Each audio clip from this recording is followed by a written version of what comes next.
Good morning, dear students.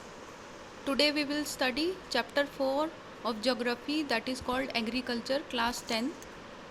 इसमें हम पढ़ेंगे कि कैसे एग्रीकल्चर जो है वो हमारी कंट्री के लिए कितना इम्पोर्टेंट है। क्यों? क्योंकि मोस्ट ऑफ द पॉपुलेशन हमारी कंट्री की किस में एंगेज्ड है? एग्रीकल्चर में ही इन्वॉल्व्ड है। तो इसलिए ये चैप्टर हमारी कंट्री के लिए बहुत इम्पोर्टेंट हो जाता है।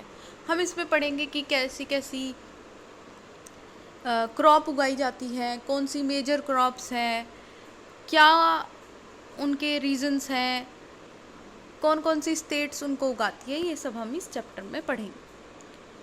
क्यों? क्योंकि एग्रीकल्चर हमारी कंट्री का बहुत इम्पोर्टेंट पार्ट है। 2/3 पॉपुलेशन जो है वो हमारी एग्रीकल्चर एक्टिविटी में ही एंगेज्ड है। एग्रीकल्चर जो है वो एक प्राइमरी एक्टिविटी है और मोस्ट ऑफ द फूड जो हम कंज्यूम करते हैं वो हमें एग्रीकल्चर से ही मिलता है।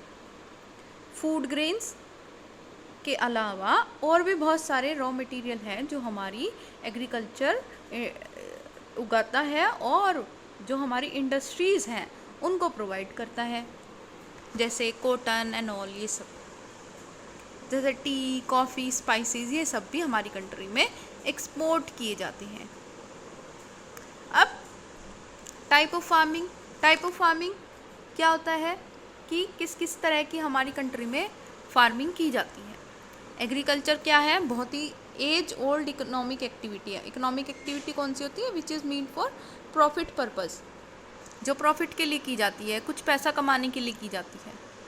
सिविलाइजेशन मेथड, सिविलाइजेशन मतलब जो जहाँ पे लोग रहते हैं वो भी चेंज हुए हैं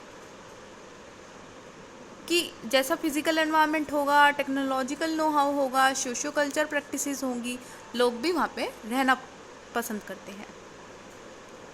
तो फार्मिंग जो है वो कमर्शियल और सब्सिस्टेंस दो तरह की होती है। सबसे पहले सब्सिस्टेंस, फिर कमर्शियल। हमारी कंट्री में अलग अलग फार्मिंग सिस्टम है जो प्रैक्टिस किए जाते हैं। पहला जो है उसमें प्रिमिटिव सब्सिस्टेंस फार्मिंग है। ये क्या है? कुछ पॉकेट्स ऑफ इंडिया में ही होती है, मतलब कुछ कुछ एरियाज़ में ही होती है। इसमें क्या होगा, ये स्मॉल पैच ऑफ लैंड पे प्रैक्टिस की जाती है। इसमें प्रिमिटिव टूल्स का यूज़ किया जाता है, जैसे होए, डोए, डिगिंग स्टिक, और अपनी कम्युनिटी की लेबर जो है उनका यूज़ किया जाएगा। ये मॉनसून पे बहुत ज़्यादा डिपेंड रहती है और नेचुरल फर्टिलिटी ऑफ सॉइल पे। नेचुरल फर्टिलिटी जैसी होगी वैसे, और जैसा वहाँ की एनवायरनमेंट कंडीशन है उसके अकॉर्डिंग वहाँ पे क्रॉप ग्रो की जाती है। इसे हम स्लैश एंड बर्न टेक्निक भी कहते हैं, एग्रीकल्चर भी कहते हैं। क्यों? क्योंकि फार्मर क्या करेगा, एक पैच ऑफ लैंड को क्लियर करेगा और उस पर कोई भी क्रियल जो उसे उगाना है वो उगाएगा, ठीक है, जिससे वो अपनी फैमिली को सस्टेन कर सके, जिंदा रखवा सके। सॉइल फर्टिलिटी जब खराब होनी शुरू हो जाएगी वो क्या करेगा, कहीं और शिफ्ट हो जाएगा और नया पैच ऑफ लैंड को क्लियर करेगा और फिर से वहाँ पे कल्टीवेशन शुरू कर देगा, ठीक है। और क्योंकि शिफ्ट करता रह रहा है तो जो पहले वाली लैंड है या सॉइल है उसको नेचुरली रिप्लेनिश हो जाएगी, नई मतलब फर्टिलिटी जो है उसकी दोबारे से आ जाएगी नेचुरल प्रोसेस से। अब और लैंड प्रोडक्टिविटी जो होती है, मतलब लैंड से जितना आउटपुट आ रहा है वो थोड़ा लो होता है।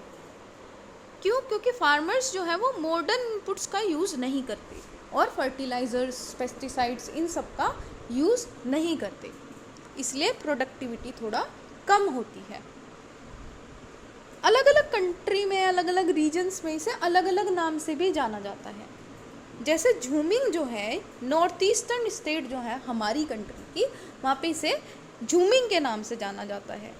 मेघालय, असम, मिज़ोरम, नागालैंड, पलमू मणिपुर का, दीपा in Bastar district of Chhattisgarh, in Andaman and Nicobar, अलग अलग नाम से जाना जाता है। और इसे हम अलग अलग कंट्री में, जैसे मैक्सिको में इसे मिल्पा के नाम से जानते हैं, और सेंट्रल एशिया में भी कोनुको वेनेजुएला में, और रोका ब्राज़ील में, मसोले सेंट्रल एशिया में, लडांग इंडोनेशिया में, रे वियतनाम में।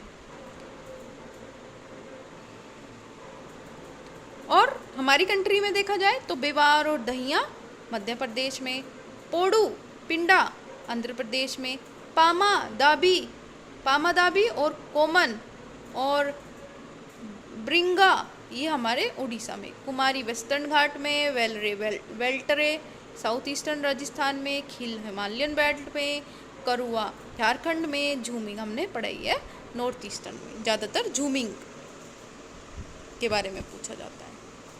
अब एक छोटी सी स्टोरी भी बताई इन्होंने कि एक छोटी लड़की है जो अपने गांव में रहती है, असम की एक दीपू जगह है, और वो बहुत पसंद करती है कि उसकी फैमिली मेम्बर क्या करते हैं, एक पीस ऑफ लैंड को क्लियर करते हैं, स्लैश करते हैं, फिर उसे बर्न करते हैं, ठीक है, और उस पर फिर कल्टीवेशन करेंगे। तो वो अपने फैमिली को हेल्प भी करती है कभी कभी इरिगेशन करने में, है ना, और उनके फील्ड को, ठीक है, जो वो बैम्बू कैनल के द्वारा स्प्रिंग जो आसपास से स्प्रिंग है उससे करते हैं, उसे वो पसंद है। अब उसे वो सराउंडिंग एरिया भी बहुत पसंद है, और मतलब वो चाहती है कि वहाँ पे जब तक उसका मन करे तब तक वो रहे। लेकिन उसको नहीं पता कि जब भी उस लैंड की फर्टिलिटी डिक्रीज़ हो जाएगी तो उसकी फैमिली को कहीं और शिफ्ट करना पड़ेगा। क्यों? क्योंकि वो कौन सी एग्रीकल्चर प्रैक्टिस करते हैं, स्लैश एंड बर्न टेक्निक, या फिर शिफ्टिंग कल्टीवेशन भी हम इसे कहते हैं, या सब्सिस्टेंस फार्मिंग भी हम इसे करते हैं, ठीक है। ये हमारा पहला टाइप था। अब हम दूसरे टाइप पे चलते हैं। दूसरा है हमारा इंटेंसिव सब्सिस्टेंस फार्मिंग। ये कहाँ पे होती है? जहाँ पे हाई पॉपुलेशन होती है, ज़्यादा पॉपुलेशन का प्रेशर होता है लैंड पे, लेबर इंटेंसिव होती है, और high dose of chemical input और इरिगेशन का यूज़ करना पड़ता है, जिससे हम हायर प्रोडक्टिविटी लैंड से ले सकें, हायर आउटपुट ले सकें। उसके साथ साथ राइट ऑफ इनहेरिटेंस की वजह से डिवीज़न ऑफ लैंड बहुत ज़्यादा हो गया है। मतलब जैसे आपके बाबा दादा हैं तो उनकी जो लैंड थी, उनके जो बच्चे थे 4 थे, तो 4 में डिस्ट्रीब्यूट हो गई। अब ऐसा समझो कि आपके फादर जो है उनके 2 बेटे हैं, तो उन 2 में भी तो वो पहली एक बड़ी लैंड थी उसका 4 पार्ट हो गए। अब जो आपके फादर के पास है उसमें से भी 2 हो जाएंगे, तो वो क्या हो गया? फ्रेगमेंटेशन ऑफ लैंड हो गया। तो लैंड होल्डिंग साइज जितना होना चाहिए वो बहुत कम हो गया, जितना होना चाहिए था लैंड होल्डिंग साइज वो बहुत कम हो गया। तो अगर फार्मर्स को मैक्सिमम आउटपुट लेना है, लेना ही पड़ेगा, क्योंकि उनके पास फार्मर्स को उसी लैंड से अच्छा आउटपुट लेना ही पड़ेगा अगर उन्हें, क्योंकि उनके पास कोई भी अल्टरनेटिव सोर्स ऑफ लिविंगहुड नहीं है, और इसीलिए लैंड पे प्रेशर बहुत ज़्यादा बढ़ रहा है। नेक्स्ट हम आते हैं कमर्शियल फार्मिंग पे। इस फार्मिंग में high dose of modern input का यूज़ किया जाता है, जैसे हाई यील्ड वैरायटी सीड का यूज़ किया जाएगा, जो कि अच्छे वाले सीड्स होते हैं, केमिकल फर्टिलाइज़र, इंसेक्टिसाइड, पेस्टिसाइड, जिससे हायर प्रोडक्टिविटी, हायर आउटपुट लिया जा सके। अब कमर्शलाइजेशन जो है वो रीजन टू रीजन वेरी कर सकता है। जैसे राइस जो है वो कमर्शियल क्रॉप है, कमर्शियल मतलब जो बाज़ार में बेची जाए, उससे प्रॉफिट कमाया जाए, वो हरियाणा में, पंजाब में कमर्शियल क्रॉप है। लेकिन अगर उड़ीसा की बात करें तो वो सब्सिस्टेंस क्रॉप है, मतलब लोग अपने पर्सनल पर्पस के लिए उगाते हैं, ठीक है। अब कमर्शियल क्रॉप का एक और टाइप आता है, वो है प्लांटेशन। इसमें क्या होगा? एक सिंगल क्रॉप बहुत बड़े एरिया में उगाई जाएगी। प्लांटेशन जो है वो एग्रीकल्चर और इंडस्ट्री दोनों का ही इंटरफेस है। प्लांटेशन क्या करता है? एक लार्ज ट्रैक्ट ऑफ लैंड को कवर करता है, और कैपिटल इंटेंसिव इनपुट्स का यूज़ किया जाता है। कैपिटल मतलब ट्रैक्टर्स वगैरह और बड़ी बड़ी मशीनों का यूज़ किया जाता है, क्योंकि बहुत बड़ा लैंड होता है और उसकी वजह से मशीनों की, टेक्नोलॉजी की ज़रूरत पड़ती है। और इसमें माइग्रेंट लेबर का यूज़ किया जाता है जिनको उस प्रॉपर क्रॉप के बारे में अच्छी नॉलेज हो। और ये क्या करते हैं, इंडस्ट्रीज़ वगैरह को इनपुट्स प्रोवाइड करते हैं। ठीक है। इंडिया में जैसे tea, coffee, rubber, sugar cane, banana, ये सब क्या है, प्लांटेशन क्रॉप हैं। टी असम में है, नॉर्थ बंगाल में है, और कॉफ़ी कहाँ है, हमारे कर्नाटका में है। ठीक है। और ज़्यादातर प्रोडक्शन जो की जाती है वो मार्केट में की जाती है, तो एक वेल डेवलप्ड ट्रांसपोर्टेशन की भी ज़रूरत पड़ेगी और कनेक्शन की भी ज़रूरत पड़ेगी उस एरिया में। प्रोसेसिंग इंडस्ट्रीज़, मार्केट जो है वो बहुत इम्पोर्टेंट रोल प्ले करता है प्लांटेशन को डेवलप करने में। नेक्स्ट आते हैं, हम देखेंगे क्रॉपिंग पैटर्न हमारी कंट्री में कैसे हैं। अगर हमारी कंट्री फिजिकली डाइवर्स है तो हमारी कंट्री में ये क्रॉपिंग पैटर्न भी जो हैं वो अलग अलग हैं। अलग अलग type of food, fibre, vegetable, fruit, spices, condiments जो हैं वो अलग अलग एरिया में हमारी कंट्री में उगाए जाते हैं। इसीलिए क्रॉप को 3 टाइप में डिवाइड कर दिया। पहला है रबी क्रॉप, दूसरा है खरीफ क्रॉप, तीसरा है ज़ैद क्रॉप। पहला रबी, खरीफ, फिर हमारा है ज़ैद क्रॉप। रबी क्रॉप कब उगाई जाती है, विंटर्स में, कब, अक्टूबर से दिसंबर में। और हार्वेस्ट, कटाई कब होती है, समर्स में, अप्रैल टू जून। और रबी क्रॉप के मेन इम्पोर्टेंट रबी क्रॉप कौन कौन सी है, wheat, barley, peas, gram, mustard, ये सब हैं।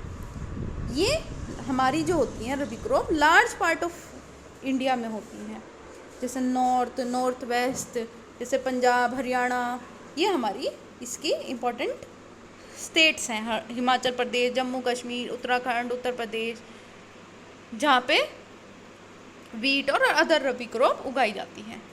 प्रेसिपिटेशन मतलब बारिश का देखा जाता है विंटर्स में, क्योंकि वेस्टर्न टेम्परेट साइक्लोन जो होते हैं वो सक्सेस या फेलियर ऑफ क्रॉप का डिसाइड करते हैं। अब क्योंकि ग्रीन रेवोल्यूशन आ गया है, ग्रीन रेवोल्यूशन में क्या हुआ, हाई यील्ड वैरायटी सीड्स का यूज़ करना शुरू कर दिया। राजस्थान वगैरह जो का पार्ट है उसमें भी हम रबी क्रॉप उगा सकते हैं with the help of irrigation and high yield variety seeds. Next आता है हमारा खरीफ क्रॉप। खरीफ क्रॉप कब होता है, ऑनसेट ऑफ मानसून, जब मानसून आता है।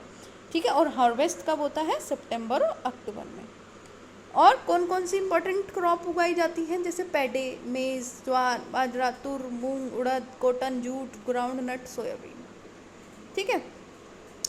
इम्पॉर्टेंट राइस ग्रोइंग रीजन कौन कौन से, Assam, west Bengal, coastal region जो है जहाँ पे पानी होता है ना ज़्यादा, वहाँ पे उगाई जाती है। उड़ीसा, आंध्र प्रदेश, तेलंगाना, तमिलनाडु, केरला, महाराष्ट्र, ये सब कौन है, कोस्टल एरिया है, पानी अच्छा मिल जाता है और उस क्रॉप को भी पानी की ज़रूरत ज़्यादा होती है। ठीक है। उसके साथ साथ कुछ उत्तर प्रदेश और बिहार के एरिया में भी इसको उगाया जा सकता है, कोंकण कोस्ट जो है। अब पैडी जो है वो इम्पॉर्टेंट क्रॉप बनती जा रही है पंजाब और हरियाणा, कमर्शियल क्रॉप बनती जा रही है, असम, वेस्ट बंगाल, उड़ीसा। ठीक है। 3 टाइप ऑफ क्रॉप उगाई जाती है पैडी की, वो कौन सी है, ओस, अमन, बोरो। अब इन दोनों के बीच में ना एक और सीज़न आता है, रबी और खरीफ के बीच में एक शॉर्ट सीज़न आता है जो समर मंथ में आता है, जिसे हम ज़ैद सीज़न कहते हैं। और ज़ैद सीज़न में हम क्या उगाते हैं, watermelon, musk melon, cucumber, vegetable, fodder crop, sugar cane, ये सब। शुगर केन को तो पूरा साल ही लग जाता है उगने में। मेजर क्रॉप कौन कौन सी है हमारी कंट्री में, फूड क्रॉप और नॉन फूड क्रॉप उगाई जाती हैं अलग अलग, जैसी भी सॉइल की वैरायटी हो, क्लाइमेट हो, कल्चर प्रैक्टिस हो, उसके अकॉर्डिंग फूड क्रॉप भी उगाई जाती है और नॉन फूड क्रॉप भी उगाई जाती हैं। तो मेजर फूड क्रॉप जो है वो कौन कौन सी है, मेजर क्रॉप्स कौन कौन सी हैं, जैसे rice, wheat, millet, pulses, tea, coffee, sugar cane, oil seeds, cotton and jute, ये सब हमारी कंट्री में उगाई जाती हैं। तो हम अब मेजरली जो उगाई जाती है उन सब के बारे में हम पढ़ेंगे। पहला आता है राइस। ये क्या है, एक स्टेपल फूड क्रॉप है। स्टेपल का मतलब होता है which is largely being consumed by the people, मतलब वहाँ के एरिया के लोग उसे ज़्यादा कंज्यूम करते हैं, ठीक है। वो क्या है, स्टेपल फूड क्रॉप है। और सेकंड लार्जेस्ट है हम पूरे वर्ल्ड में चाइना के बाद। खरीफ क्रॉप है, हाई टेम्परेचर की ज़रूरत होती है 25 से ज़्यादा, और हाई ह्यूमिडिटी और हाई रेनफॉल की भी ज़रूरत होती है अबोव 100 सेंटीमीटर। जहाँ पे कम रेनफॉल होगी वहाँ पे हम इरिगेशन की हेल्प से इसको उगा सकते हैं, ठीक है। प्लेन जो नॉर्थ है, नॉर्थ ईस्टर्न इंडिया है, कोस्टल इंडिया है, डेल्टिक रीजन है, वहाँ पे राइस उगाया जाता है। अब धीरे धीरे डेंस नेटवर्क डेवलप होता जा रहा है, कैनल इरिगेशन का, ट्यूबवेल, तो उसकी वजह से राइस जो है जहाँ पे कम बारिश भी आती है वहाँ पे भी, या पानी कम पड़ता है वहाँ पे भी उग सकती है, जैसे पंजाब, हरियाणा, वेस्टर्न उत्तर प्रदेश और राजस्थान। अब हम देखते हैं कि मेजर एरियाज़ कौन कौन से हैं। देखो ये जो कोस्टल रीजन जो है वो मेजरली राइस को उगाते हैं, और माइनर एरिया कौन से हैं, ये उत्तर प्रदेश का, अंदर थोड़ा सा इंटीरियर जो है हमारी कंट्री का वो है, ठीक है। नेक्स्ट आते हैं वीट। वीट क्या है, second most important cruel crop है। ये मेन फूड क्रॉप है नॉर्थ इंडिया की, north west part of India की।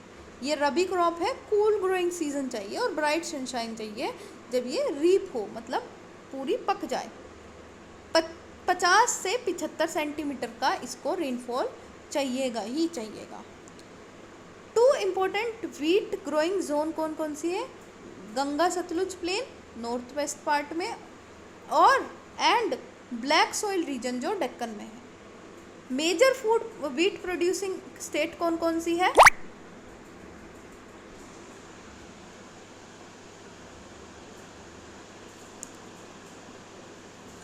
पंजाब, हरियाणा, उत्तर प्रदेश, बिहार, राजस्थान, पार्ट ऑफ मध्य प्रदेश, ये सब हैं। अब हम आते हैं मिलेट्स पे। मिलेट्स जैसे ज्वार, बाजरा, रागी, ये सब क्या है, इम्पॉर्टेंट मिलेट्स हैं जो हमारी कंट्री में ग्रो की जाती हैं। ये कोर्स ग्रेन के नाम से भी जाने जाते हैं क्योंकि इनमें हाई न्यूट्रिशनल वैल्यू होती है। रागी जो होता है वो rich in iron, calcium, micronutrients, roughage, इन सब में बहुत अच्छा होता है। ज्वार जो है वो थर्ड इम्पॉर्टेंट फूड क्रॉप है हमारे एरिया में, हमारी कंट्री में, ठीक है, एरिया और प्रोडक्शन में भी देखा जाए तो। ये रेनफेड क्रॉप है, कहाँ पे ज़्यादातर उगाई जाती है, मॉइस्ट एरिया में उगाई जाती है जहाँ पे इरिगेशन की कम ज़रूरत होती है। अब ज्वार के रीजन कौन कौन से हैं, महाराष्ट्र, कर्नाटका, आंध्र प्रदेश, मध्य प्रदेश, ये सब है। नेक्स्ट ज्वार के बाद बाजरा। बाजरा कहाँ होता है, सैंडी सॉइल में ज़्यादा अच्छा होता है और शैलो ब्लैक जो होती है उसमें। मेजर बाजरा प्रोड्यूसिंग स्टेट कौन कौन सी है, जैसे राजस्थान, उत्तर प्रदेश, महाराष्ट्र, गुजरात, हरियाणा, ये सब। रागी जो होता है वो ड्राई रीजन्स में होता है और red, black, Sandy, Lumi, shallow black soil में अच्छे से होता है। मेजर रागी प्रोड्यूसिंग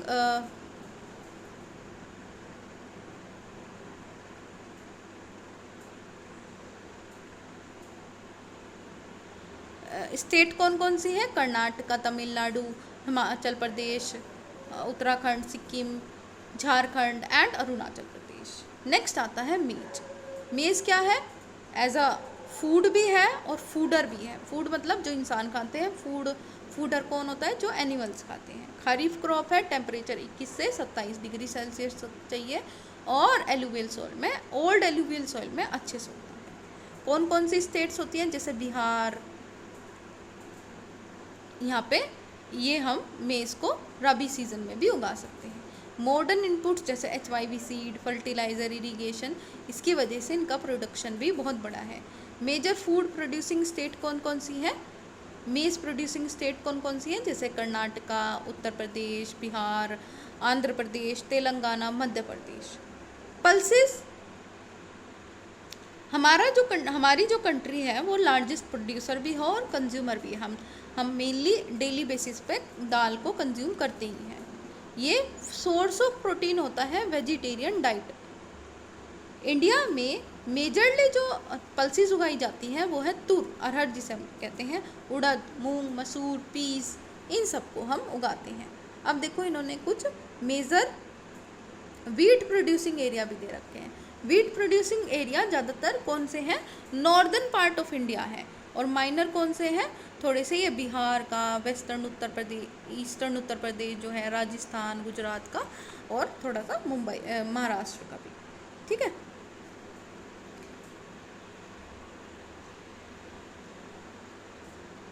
पल्सेस में जो होता है वो लेस मॉइस्चर की ज़रूरत होती है और ड्राई कंडीशन में भी वो सरवाइव कर सकती है। लेग्यूमिनस क्रॉप होती है अरहर को छोड़ के, जो रीस्टोर कर देते हैं सॉइल की फर्टिलिटी। कैसे? एयर से नाइट्रोजन लेके वो सॉइल में फिक्स कर देते हैं। तो ज़्यादातर ये क्रॉप रोटेशन के लिए उगाई जाती हैं कि पहले कुछ और उगा लिया और फिर हम पल्सेस उगा लें, जिससे सॉइल की फर्टिलिटी मेंटेन रहे और हम लैंड से भी ज़्यादा ले सकें। मेजर कौन कौन सी है हमारी स्टेट? जैसे मध्य प्रदेश, उत्तर प्रदेश, राजस्थान, महाराष्ट्र एंड कर्नाटका। ओके, तो आज हम इतना ही पढ़ते हैं। हम नेक्स्ट वीडियो में food crop other than grains जो है वो सब पढ़ेंगे। Thank you for watching.